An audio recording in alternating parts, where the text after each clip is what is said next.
No dia 21 de dezembro de 2015, numa pacata vila na Suíça, o paraíso virou um inferno. Uma casa em chamas, mas quando a fumaça baixou, os bombeiros encontraram corpos. 4 corpos. E a causa da morte? Bom, não tinha sido fogo. O que eles descobriram ali em seguida chocou o país. Foi um crime tão brutal que desafiava toda a lógica de um lugar tão seguro. E você já vai entender do que eu tô falando. Mas antes, se tá chegando por aqui agora, já se inscreve aí no canal e ativa o sininho para não perder as notificações e já deixa o seu like, que é muito importante para a divulgação aqui do canal. E agora sim, vamos pro que interessa e bora pro caso de hoje.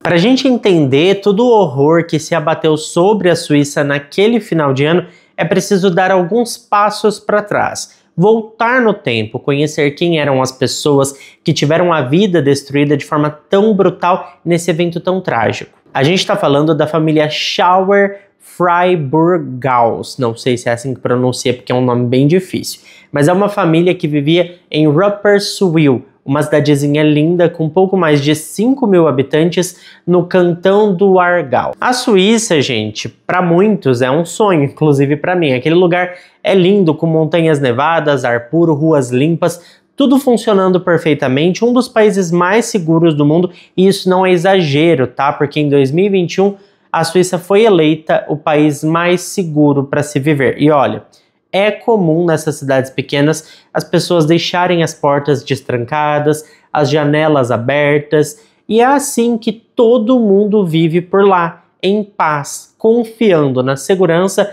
da região em que vivem. E foi dentro dessa paz que a Carla construiu a vida dela. A Carla, pessoal, ela tinha 48 anos, ela era uma mulher muito bonita, vaidosa, não saía de casa sem maquiagem, mas o que chamava atenção mesmo era o seu jeito de ser. Ela estava sempre sorrindo, ela era muito boa em oferecer ajuda para as pessoas, era uma pessoa muito boa de coração. Era daquelas pessoas que iluminam qualquer ambiente, sabe? O orgulho daquela mulher eram os seus filhos. O John era o filho mais velho, que na época dos fatos tinha 19 anos. Ele era aquele tipo de cara fácil de gostar, comunicativo, cheio de amigos, apaixonado por esportes e jogos. Um jovem cheio de vida. Ele namorava uma menina chamada Simona, que tinha 21 anos de idade e era muito ligada à igreja. A história da Simona era marcada por uma perda precoce. O pai dela faleceu de forma repentina em 1998, após um infarto. Ela era muito ligada a ele e nessa época ela também já era amiga do Dion.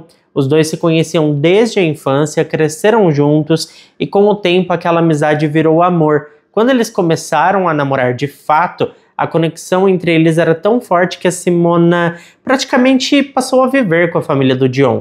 Ela era da casa, muito bem-vinda ali, participava da rotina, das refeições, das conversas, dormia lá. Era como se fosse mais uma filha para Carla. A Simona era uma menina leve, divertida e bem encantadora. Ela tinha aquele tipo de energia boa que preenche o ambiente sem muito esforço. Ela fazia parte daquele lar de um jeito bonito, natural e por inteiro. O filho caçula da Carla era o David, que na época tinha 13 anos. Ele era um menino doce, muito sorridente, era o grudinho da sua mãe e do seu irmão mais velho. Era uma criança que esbanjava alegria. A Carla tinha passado por um divórcio e por todo o momento o David era o que estava mais ali com ela, sabe? Por ser o filho mais novo, por ser o caçula, ele estava sempre tentando confortar a mãe nos momentos mais difíceis, principalmente durante a separação. O ex-marido, pai das crianças, não era um homem horrível, mas o relacionamento dos dois não deu certo. E ele ficou afastado da família, ele já não fazia mais parte daquela casa nem da rotina familiar. Só que a Carla, ela seguiu em frente com muita coragem, criou os filhos com amor, segurou as pontas, manteve o lar de pé e de coração cheio. E aí o destino deu um presente para ela, de uma forma até meio que inusitada, ou eu diria que na verdade poética, porque a Carla ela era apaixonada pelo Tilly, o cachorrinho dela, e foi num passeio com o Tilly que ela reencontrou um amor da juventude, o George. Eles voltaram a se falar, se reaproximaram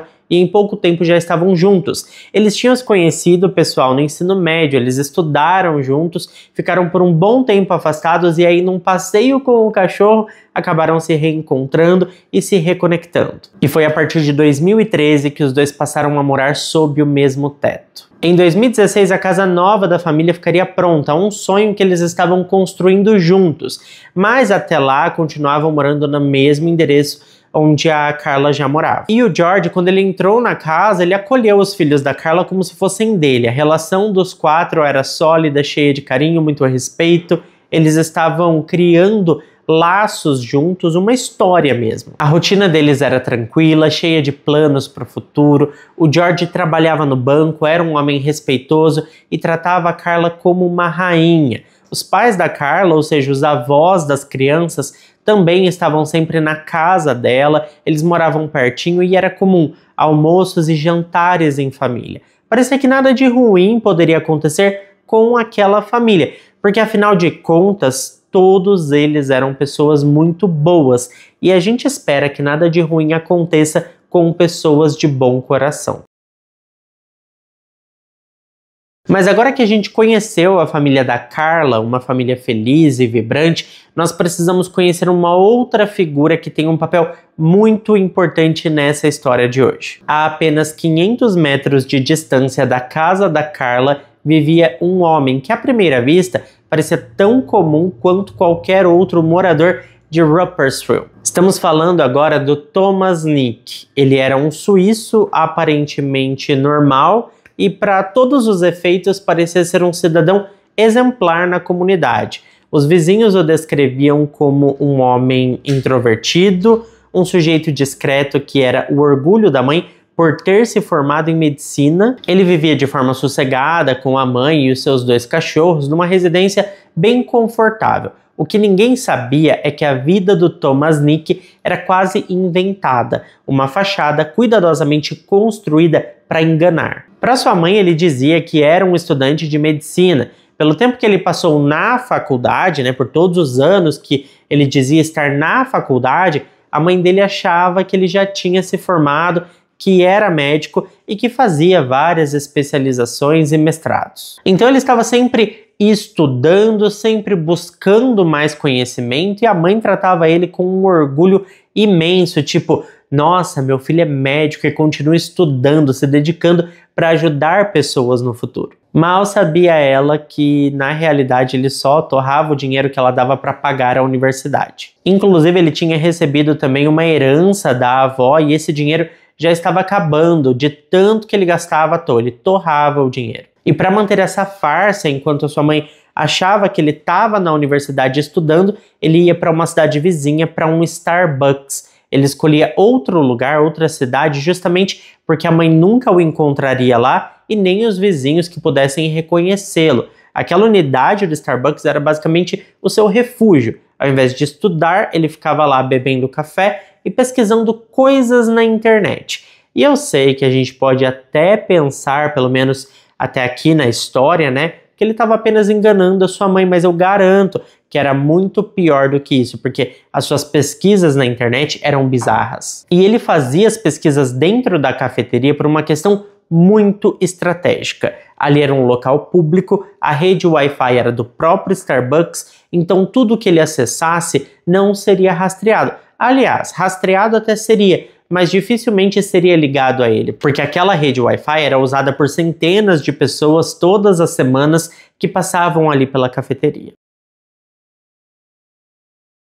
Mas para a gente entender esse contexto bizarro dessas pesquisas ilegais, a gente precisa voltar ainda mais no tempo. Desde 2008, o Thomas atuava como treinador de futebol juvenil nas ligas de jovenzinhos de 13 anos de idade. Ele era um voluntário dedicando seu tempo ao esporte local, e isso passava uma imagem ainda mais bonita para o rapaz e de mais credibilidade. Em 2011, quando Thomas tinha por volta de 28 anos, um evento o marcou profundamente. O pai dele morreu de um ataque cardíaco e durante 20 minutos o próprio Thomas tentou ressuscitá-lo, mas infelizmente não conseguiu. Foi uma perda imensa para ele e a partir daí o jovem ficou muito mais próximo da sua mãe. Como era só ele e a mãe, ele disse que iria protegê-la e cuidar dela, que seria um bom filho, que seria o homem da casa. Curiosamente, foi também a partir de 2011 que a vida secreta do Thomas Nick começou a tomar um rumo diferente. Ninguém relacionou isso diretamente, mas a morte do pai pode ter sido um gatilho para algo. Uma perda tão próxima, tão traumática, pode ter sido uma forma de fuga, ou talvez, com o pai falecido, ele se sentiu livre para explorar na internet o que ele não tinha coragem de procurar antes. Um ponto de virada para os segredos que ele guardava, porque foi a partir de 2011 que ele começou a visitar muitos sites com fotos e vídeos de meninos. Vocês sabem, né? Conteúdo adulto. E até aí tudo bem, podemos presumir que ele era homossexual e não tem nada demais. O problema é que ele baixava cerca de 8.000 fotos e 9.000 vídeos por mês. Ele foi ficando cada vez mais viciado em conteúdo adulto e eu sei que nesse ponto muita gente ainda vai falar que não tem nada demais. Só que eu preciso deixar bem claro aqui que essa quantidade de conteúdo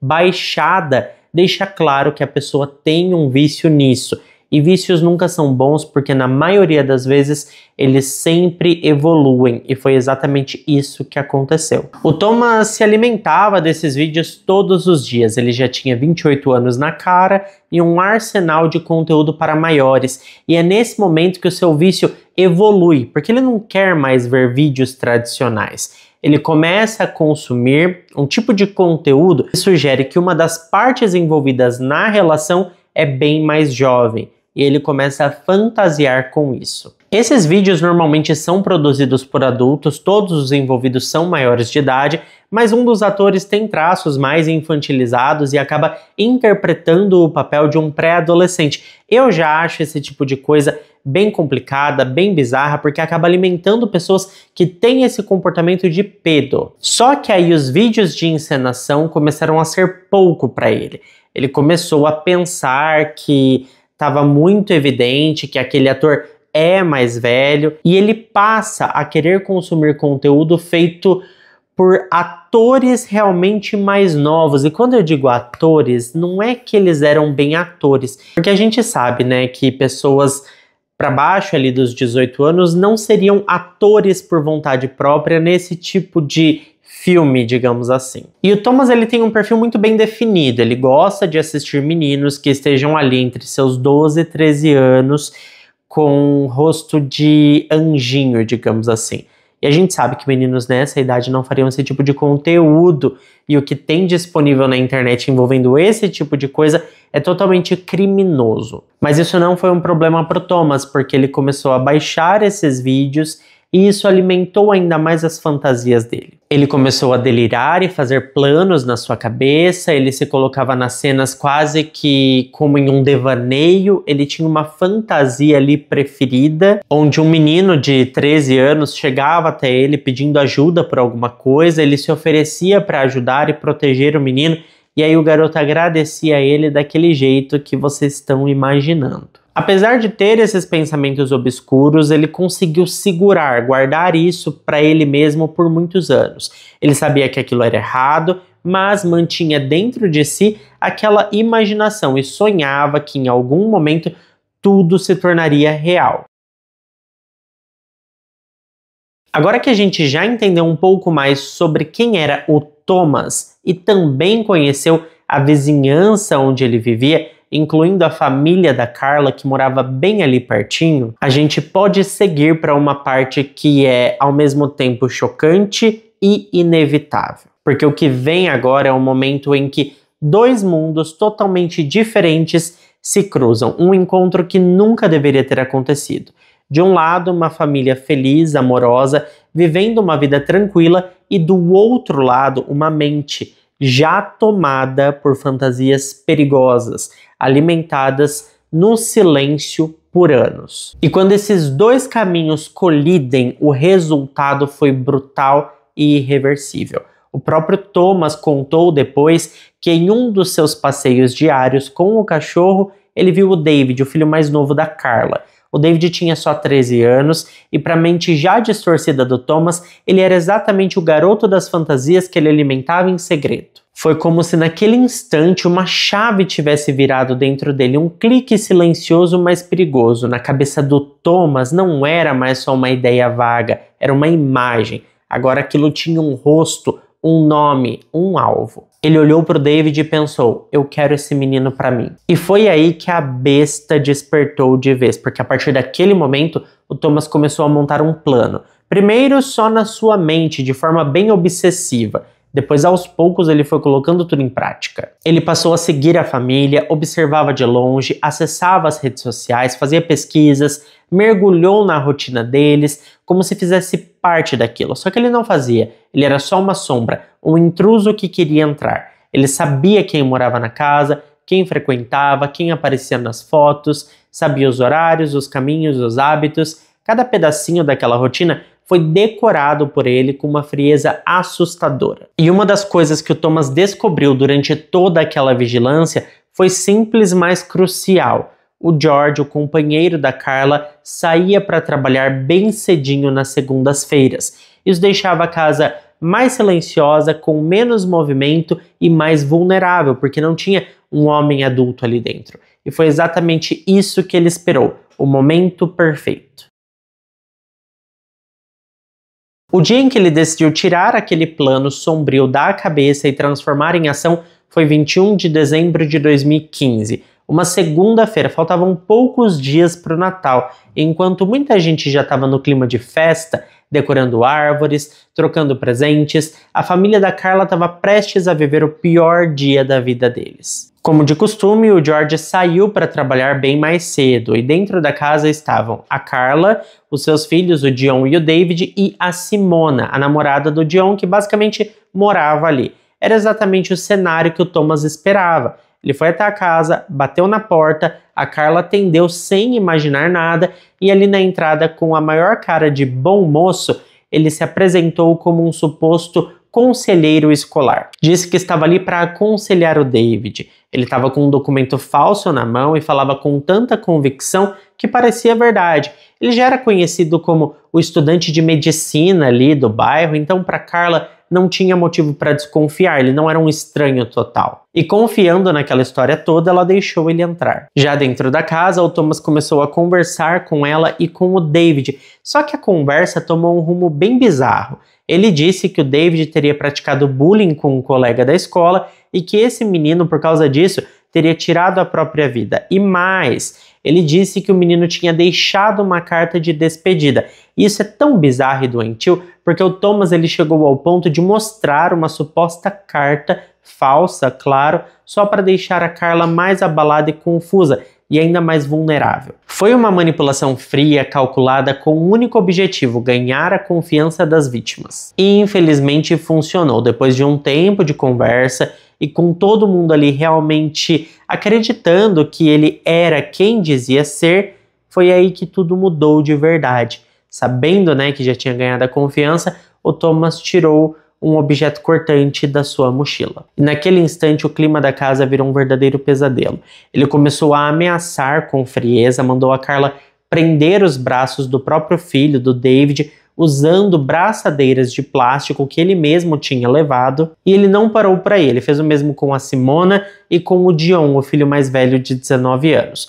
Um por um, todos foram rendidos. Depois disso, Thomas virou para Carla e disse que ele precisava de dinheiro e que ela deveria sair para pegar essa grana. Ele mandou que ela fosse até o banco e retirasse uma quantia alta e levasse para ele. E para convencer, ele fez uma promessa cruel. Disse que se ela obedecesse direitinho, ninguém da família sairia machucado. A Carla, completamente desesperada, ela aceitou, óbvio, e ela saiu de casa, foi para o banco e as câmeras de segurança mostram um momento em que ela aparece numa agência bancária por volta das 9h50 da manhã. Ela retirou 1.000 francos suíços de um caixa eletrônico. Pouco depois, às 10h10 da manhã, ela aparece numa outra agência, desta vez sacando mais 9.850 francos. O que mais chama atenção nessas imagens não é só o valor sacado, é a expressão dela, a pressa, o medo estampado no rosto e um detalhe que parece até pequeno, mas que diz muito sobre o estado emocional dela. A Carla estava sem maquiagem, Para qualquer outra pessoa, isso não significaria nada, mas para quem conhecia a Carla, aquilo era um sinal claro de que algo estava errado, porque ela jamais sairia sem se maquiar. Ela era muito vaidosa, ela não saía de casa sem se arrumar. E aquele dia ela simplesmente saiu correndo do jeito que estava, porque naquele momento nada mais importava. Só a esperança de salvar os filhos, de mantê-los em segurança. Durante todo esse tempo, Thomas não largava o celular e ele usava isso como uma parte de manipulação. Ele dizia para Carla que não estava sozinho, que tinha um cúmplice envolvido, alguém que estava do lado de fora, que estava recebendo mensagens, fotos e que esse tal cúmplice estaria seguindo cada passo dela. Ele disse que o cúmplice observava tudo, inclusive dentro das agências bancárias. Segundo ele, qualquer movimento estranho, qualquer tentativa de pedir ajuda seria fatal, o pior aconteceria. E foi por isso que, mesmo estando na rua, mesmo estando em locais públicos, tendo a oportunidade, a Carla não pediu ajuda. O medo simplesmente travou ela. Ela acreditou que estava sendo vigiada, que não podia fazer nada. O Thomas, ele sabia mentir, sabia manipular, e o terror psicológico que ele criou foi tão bem articulado que mesmo fora de casa ela ainda se sentia prisioneira. Quando a Carla voltou com o dinheiro, achando que tinha feito tudo certo, achando que aquilo poderia proteger os filhos, o que ela recebeu de volta foi mais crueldade. Ele amarrou a Carla também com as mesmas braçadeiras, prendeu ela a uma cadeira, do mesmo jeito que já tinha feito com o Dion, com o David e com a Simona, e agora todos estavam imobilizados. Foi então que o Thomas abriu a sua mochila novamente e tirou de lá alguns brinquedos, objetos destinados a adultos que ele tinha trazido de casa. Era como se ele tivesse planejado tudo nos mínimos detalhes, como se cada parte daquele horror já tivesse sido ensaiada nas fantasias que ele alimentava em segredo dentro da própria cabeça. Dentro da mochila, junto com os objetos, aqueles objetos íntimos, né? Thomas também tinha algemas, óleos e outros itens específicos para esse tipo de prática. Ele não tinha ido ali por impulso, ele tinha se preparado e a intenção dele era aproveitar aquele momento até o fim. Agora eu fico imaginando como que não estava o clima dentro dessa casa, todo mundo amarrado, vendo ele tirar aqueles objetos de dentro de uma bolsa.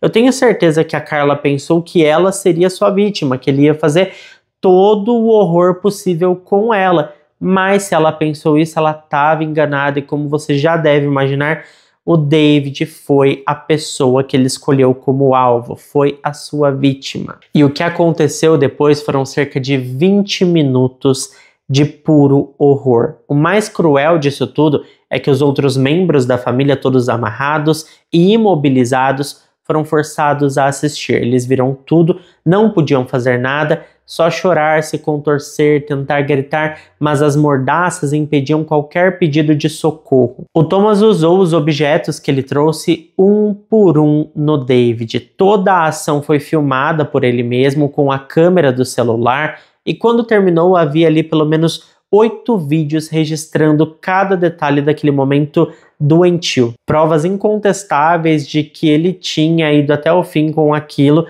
que até então só existia na cabeça dele e que o ato agora tinha sido consumado. A casa toda naquele ponto estava mergulhada em desespero. A Carla, o Dion e a Simona choravam juntos. O David ele estava machucado por toda a ação e se sentindo totalmente humilhado. E por mais devastador que fosse tudo aquilo, ainda havia esperança. Por menor que fosse a esperança, ainda havia, sabe, de superar aquilo, de sair com vida daquele horror. Mas o Thomas não parou por ali. Depois de realizar a sua fantasia doentia, ele passou a atacar cada um dos que estavam ali, um por um, sempre mirando no pescoço com um objeto cortante.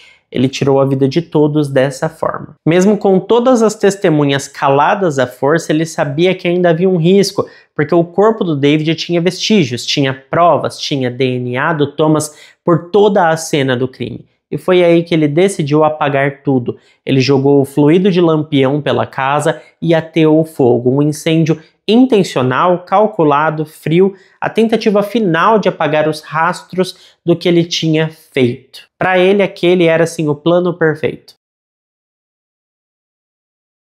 Foi um vizinho da Carla quem percebeu que a casa dela estava pegando fogo, a fumaça escura subia no céu assim, era algo horrível, era um incêndio de grandes proporções e esse vizinho não pensou duas vezes, ele pegou o telefone e ligou para os bombeiros, uma chamada de emergência que, sem saber, mudaria para sempre a história daquela pequena vila tão tranquila na Suíça. As equipes chegaram até que bem rápido, o fogo ainda consumia parte da casa e o foco naquele primeiro momento era um só: apagar as chamas e garantir que não houvesse ninguém preso lá dentro. Era uma corrida contra o tempo. Depois de muito esforço, eles conseguiram controlar o incêndio, mas foi quando o fogo cedeu que o verdadeiro pesadelo apareceu. Em meio aos escombros ainda quentes, com a casa totalmente tomada pela fumaça, os bombeiros e os policiais que já acompanhavam a ocorrência fizeram uma descoberta que ninguém ali queria acreditar e estava preparado para aquilo.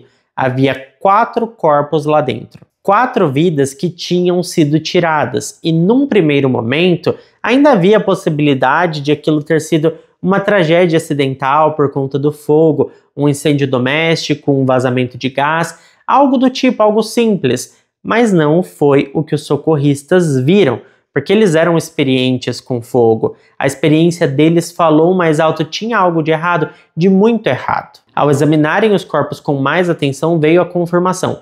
3 das 4 vítimas não tinham morrido por causa do fogo. Elas tinham marcas de ferimentos, principalmente na região do pescoço. Ferimentos feitos com algo cortante. Além disso, uma das vítimas, o David, estava despido. Aquilo não foi um acidente, aquilo foi um crime, estava bem claro, e o incêndio tinha sido provocado por uma tentativa desesperada de apagar os vestígios. A polícia agora queria e precisava saber quem tinha feito aquilo e eles começaram a trabalhar.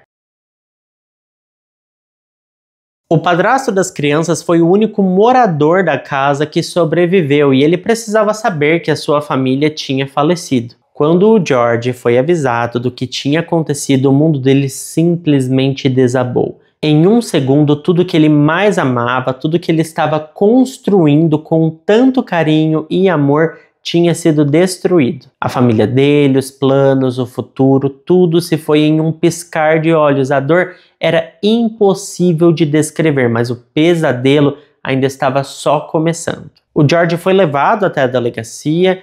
Ele tinha acabado de perder tudo, achou que seria acolhido, ouvido, tratado como uma vítima também, alguém que precisava de apoio, de cuidado, mas não foi assim que as coisas aconteceram. A verdade é que nesse tipo de crime, sempre se pensa que pode ser algo passional. E o primeiro a ser olhado quase sempre é alguém próximo.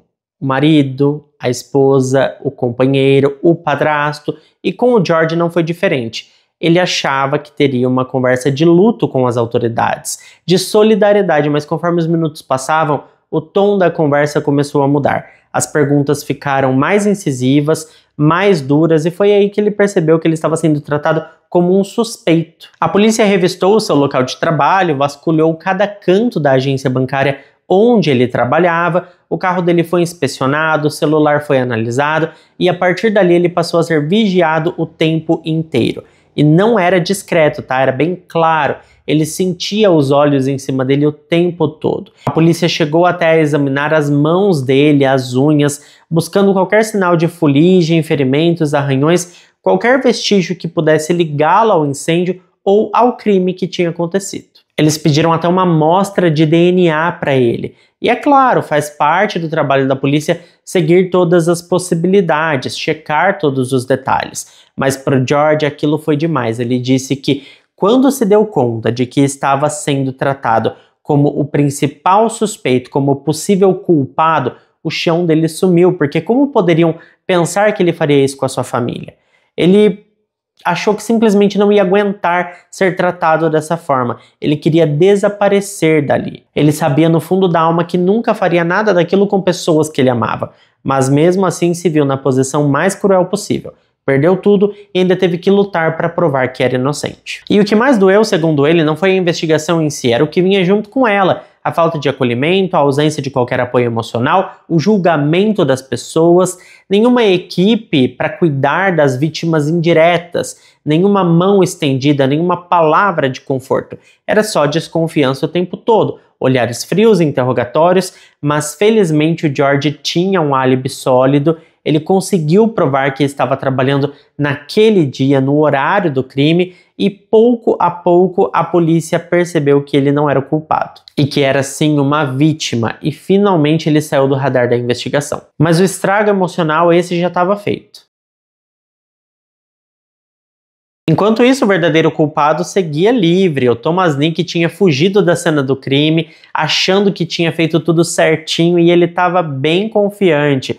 Ele sabia, ele sentia que tinha apagado qualquer rastro. Ele estava assim, bem, como que eu posso dizer, pomposo. Ele voltou para sua casa no dia do crime, tomou um banho, se livrou de qualquer vestígio do que tinha acabado de fazer e, como se nada tivesse acontecido, com uma frieza que até assusta, ele foi jantar com alguns amigos em Zurique naquela mesma noite. Quando voltou para casa, ele assistiu e reassistiu várias e várias vezes os vídeos que ele tinha gravado do David. Aquilo para ele era um prêmio, era a materialização da sua maior fantasia. Claro que ele mantinha isso em segredo e vivia a vida como se nada tivesse acontecido. Quando comentavam com ele sobre o massacre que tinha acontecido na vizinhança, ele tentava forçar uma empatia, mas na verdade demonstrava a maior indiferença possível. O que ninguém sabia é que aquele evento tinha sido algo incrível para o Thomas. Ele se lembrava de tudo o que tinha feito e ria sozinho. Ele chegava a revirar os olhos de alegria, lembrando dos momentos que ele fez o que fez com o David. 2 dias depois do crime, ele chegou a postar no Facebook uma foto dos seus cachorros e uma mensagem de Feliz Natal. Enquanto a comunidade ainda estava em choque, tentando entender o que tinha acontecido, ele estava ali, fazendo poses, sorrindo, fingindo normalidade. E não parou por aí, porque no mesmo dia da postagem, no mesmo dia que ele fez a postagem, ele teve o cinismo de passar na frente da casa da Carla, totalmente queimada, destruída pelo fogo, como se fosse um curioso qualquer, como se não soubesse de nada, como se fosse só mais um morador chocado e curioso com a tragédia. Depois disso, ele ainda levou a sua própria mãe para passear com os cachorros, como se fosse ali um dia comum, né? E com o dinheiro que ele tinha roubado da Carla, ele comprou uma passagem para a França, levou a sua mãe para passear em Paris para comemorar o aniversário dela, comprou roupas caras, presentes, saiu com os amigos, foi a um cassino, torrou o dinheiro como se a vida tivesse perfeita e foi vivendo. Mais tarde, ele mesmo chegou a dizer que queria seguir vivendo normalmente, que não queria pensar no que tinha feito. A única lembrança que ele queria guardar daquele dia eram os vídeos do David. E isso mostra o nível de desconexão que ele tinha com a realidade. Uma mente totalmente distorcida, sem remorso, sem culpa, e como se tudo aquilo fosse simples, algo leve, uma página que ele virou no seu diário de horror. O Thomas vivia a sua vida e a Suíça toda estava em pânico com o crime que ele tinha cometido. A polícia estava sob uma pressão gigantesca para resolver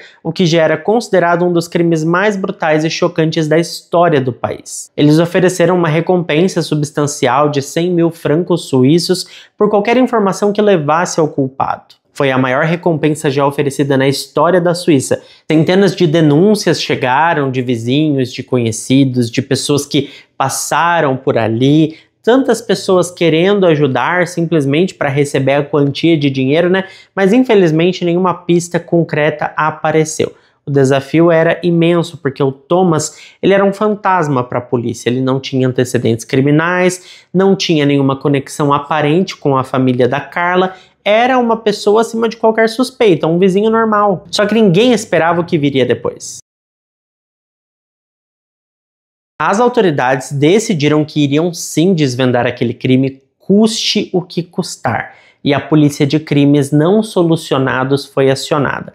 Normalmente esse tipo de departamento só é acionado para crimes antigos que não foram resolvidos, mas nesse caso era necessário envolver todos os recursos disponíveis para solucionar aquele crime. Esses investigadores montaram um perfil do criminoso. Eles descreveram um homem de 15 a 35 anos, bem integrado na sociedade, um criminoso solitário que não foi ajudado por ninguém. E o aspecto financeiro não era o único motivo, nem o mais importante. A real motivação era a obsessão que ele criava por uma das vítimas. E aí o tempo foi passando, gente. Passaram-se cerca de 5 meses, ninguém foi preso, parecia que não havia pistas, que o caso esfriaria e que os detetives estavam perdidos. Mas em um golpe de genialidade, eles tiveram uma ideia, eles resolveram procurar o IP, a identidade de cada computador das pessoas que haviam pesquisado o nome da família da Carla antes do dia 21 de dezembro, antes do crime acontecer. O nome da família era bem diferente, então dava para isolar essa pesquisa e trazer resultados bem relevantes. Foi aí que a investigação começou a ganhar força. Os detetives encontraram, durante a análise dos dados, várias pesquisas feitas sobre a família da Carla, inclusive na semana anterior ao crime. E essas buscas não vinham de qualquer lugar, elas estavam ligadas a um endereço de IP que chamava atenção. Era o de um homem que morava a apenas 500 metros da casa da Carla. Esse homem era o Thomas Nick. A polícia começou a olhar para ele com mais atenção e quanto mais investigavam, mais as peças começavam a se encaixar. Eles rastrearam o celular do Thomas e perceberam uma coisa bem curiosa. Ele era um cara de rotina fixa.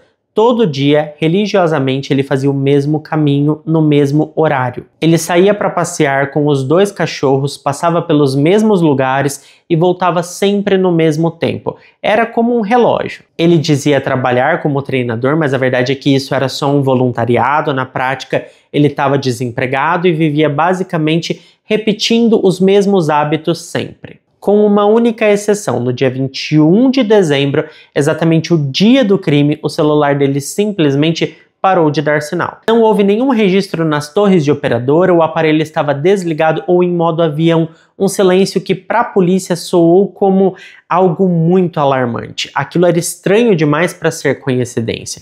Mas mesmo com essas suspeitas, o Thomas não tinha nenhuma passagem pela polícia, nunca tinha sido fichado e o mais importante, ainda não existia nenhuma prova concreta que ligasse ele diretamente à cena do crime. Então não dava para prender, ainda não, mas dava para continuar investigando. E foi isso que eles fizeram. Nessa investigação, eles descobriram que o Thomas costumava frequentar muito uma cidade vizinha, e mais especificamente, ele passava horas e horas em um Starbucks de lá. À primeira vista, nada demais, mas naquela unidade em especial do Starbucks tinha um histórico curioso. A polícia já tinha um alerta de segurança sobre o Wi-Fi daquela unidade, isso porque aquela rede tinha sido utilizada para fazer vários downloads de conteúdo completamente impróprio, vídeos ilegais e criminosos que estavam sendo monitorados pelas autoridades. E o que acendeu mais um alerta é que alguns desses vídeos baixados pela rede daquela cafeteria tinham características muito parecidas com o perfil do David, e isso deu ainda mais força à teoria da polícia, a de que o Thomas tinha desenvolvido uma obsessão por ele. Foi então que a polícia teve uma ideia genial, eles decidiram montar uma operação discreta. Um bloqueio bem ali nos arredores da unidade do Starbucks, uma blitz mesmo, e aí, gente, o plano era simples, parar todos que passassem por ali como se fosse uma blitz de rotina, nada que chamasse muito atenção. E foi assim que no dia 12 de maio de 2016, o Thomas Nick foi abordado. Os policiais disseram que era apenas uma verificação padrão, pediram para ele fazer um teste do bafômetro e como ele sabia que não tinha bebido nada, ele aceitou sem desconfiar de nada. E foi ali naquele momento que o Thomas se entregou sem saber. Porque o que os policiais queriam realmente era o DNA dele, e eles conseguiram através da coleta da pipeta do bafômetro. Ironicamente, foi o próprio sopro do Thomas que entregou o jogo. O material foi enviado para a perícia e o resultado não deixou dúvidas, o DNA batia com o que foi encontrado na casa da Carla. Depois disso, foram mais 72 horas até que a prisão fosse feita de fato. Isso porque depois da abordagem, o Thomas parou de ir no Starbucks nos seus horários habituais, e a polícia queria pegar ele com a boca na botija, fazendo as pesquisas no computador. Eles não queriam ir para casa dele, queriam pegar ele no Starbucks. Provavelmente ele mudou o seu horário de visita por conta da blitz, ele ficou desconfiado ou alguma coisa do tipo. Só que não adiantou, porque poucos dias depois, os policiais encontraram ele de novo no mesmo lugar de sempre, sentado, tomando um café com o computador ligado, como se estivesse apenas trabalhando. Ali mesmo ele foi preso. A polícia divulgou a prisão do Thomas para a imprensa e para toda a população, e logo depois de ser levado, ele fez o que chamaram de uma confissão abrangente. Abrangente porque ele contou tudo, tá? Ele detalhou cada parte e com isso o processo nem teve muito mistério. Ele admitiu os crimes, confirmou as provas, contou tudo certinho de forma fria e direta. No laptop dele, além de todas as fotos e vídeos de meninos, foi encontrado algo que deixou todo mundo ainda mais perplexo e com medo, porque ele já estava procurando outras vítimas. Tinha basicamente um arquivo montado de 11 meninos diferentes. 11 meninos bem parecidos com o David, todos com a idade ali entre 11 a 15 anos. E a polícia percebeu que 2 desses meninos ele já estava perseguindo pela internet, rastreando a vida deles. Ele tinha anotações claras, como por exemplo, uma digitação ali em um arquivo. Hoje é terça-feira, tá todo mundo em casa, não é um bom dia. Ele estava prestando atenção em cada passo, na rotina deles, e já estava traçando o seu plano. Outra coisa que chamou a atenção é que tinha uma mochila do Thomas, que também foi apreendida pela polícia, e havia dentro dela uma sacola com vários apetrechos: algema, isqueiro, fita adesiva, um par de luvas, braçadeiras e vários brinquedos destinados a adultos. Ou seja, ele iria atacar novamente e logo no mesmo modus operandi. O julgamento do Thomas Nick começou em 13 de março de 2018 no Tribunal Distrital de Lensburg. As acusações contra ele eram pesadíssimas e refletiam a brutalidade, a totalidade do horror que ele causou. Ele foi acusado de assassinato, extorsão, sequestro, tomada de reféns, atos íntimos com menor, agressão íntima, incêndio criminoso, posse de conteúdo ilegal, no caso dos vídeos dos meninos, também produção de conteúdo ilegal, no caso da produção dos vídeos do David. Durante o julgamento, a força das evidências era avassaladora. A confissão abrangente do Thomas Nick, feita logo após a sua prisão, simplificou significativamente o processo de determinação da culpa. Além disso, as provas forenses irrefutáveis, como o DNA e as impressões digitais dele na cena do crime, solidificaram a ligação direta e inquestionável entre ele e os atos violentos que aconteceu lá dentro. E claro, os vídeos que ele gravou também foram muito relevantes dentro do processo, porque demonstravam cada segundo das suas ações. Esses vídeos foram apresentados no tribunal a portas fechadas e chocou todo mundo. Durante o julgamento teve um momento que deixou todo mundo de boca aberta. Thomas Nick, com a maior frieza do mundo, se declarou pedo e não parou por aí. Ele teve a audácia de dizer que ainda sonhava em voltar a viver em sociedade, que queria um dia ter uma vida tranquila em casa com os seus cachorros e que quando ele tivesse essa oportunidade, essa chance de recomeçar, ele não deixaria mais as suas fantasias extravasarem para o mundo real e as manteria apenas na sua mente. O que é bizarro é porque, assim, uma pessoa que cometeu um dos crimes mais cruéis da história da Suíça, com toda essa relevância, dizendo que queria paz, dizendo que queria recomeçar e que seguraria os seus instintos predadores, isso é bizarro e para muita gente aquilo soou como um deboche, um tapa na cara das vítimas, como se tudo que ele tivesse feito fosse apenas um erro do passado e que ter suas fantasias internalizadas não faria mal a ninguém. Então essa declaração pegou e pegou mal, viu? Em março de 2018, Thomas Nick foi oficialmente considerado culpado de todas as acusações e recebeu uma sentença chamada de prisão por tempo indeterminado. Na prática, a imprensa costuma chamar isso de prisão perpétua. Mas na legislação suíça, o termo é bem mais complicado do que parece. Sinceramente, causa até um pouco de revolta quando a gente entende como funciona de verdade. O Thomas Nick foi condenado a uma sentença de prisão indeterminada, o que significa que a situação prisional dele pode ser reavaliada regularmente após cumprir aproximadamente 20 anos. A promotoria, em face da gravidade dos crimes, apelou para que ele fosse declarado inelegível para a liberdade condicional. Contudo, em dezembro de 2018, um tribunal rejeitou esse recurso. Isso aconteceu por um fator determinante que, para essa decisão, precisa ali de que um psiquiatra declare que ele é permanentemente intratável, e isso não aconteceu. Como isso é um requisito legal para a aplicação da prisão perpétua mais restrita e não aconteceu, ele não pôde perder o seu direito de liberdade condicional. Então ele vai passar por essas avaliações no futuro e pode ser que ele seja liberado ou não. Além disso, como parte da sentença, o Thomas Nick foi condenado a pagar 700 mil francos suíços aos familiares das vítimas como compensação e arcar com os custos judiciais, que totalizaram 525 mil francos suíços. Dinheiro que, convenhamos, não traz ninguém de volta à vida e ele provavelmente também não vai pagar. Esse caso é muito assustador porque ele retrata de forma escancarada a mente de um predador. O Thomas nunca quis ajuda. No tribunal, ele falou em reprimir seus desejos, mas nunca quis tratar o problema real. E de verdade, eu não sei nem se esse tipo de coisa tem tratamento. Eu penso que se ele sair da prisão, ele vai sim fazer mais vítimas. Mas é claro que eu quero saber mesmo o que você acha disso tudo. Então deixa pra mim aqui embaixo nos comentários a sua opinião sobre esse caso horrível. Muito obrigado a quem ficou até aqui comigo. Se ficou até aqui, não esquece de deixar o seu like, que ajuda muito na divulgação do canal. Eu fico por aqui, beijo grande pra todos vocês e até o próximo vídeo.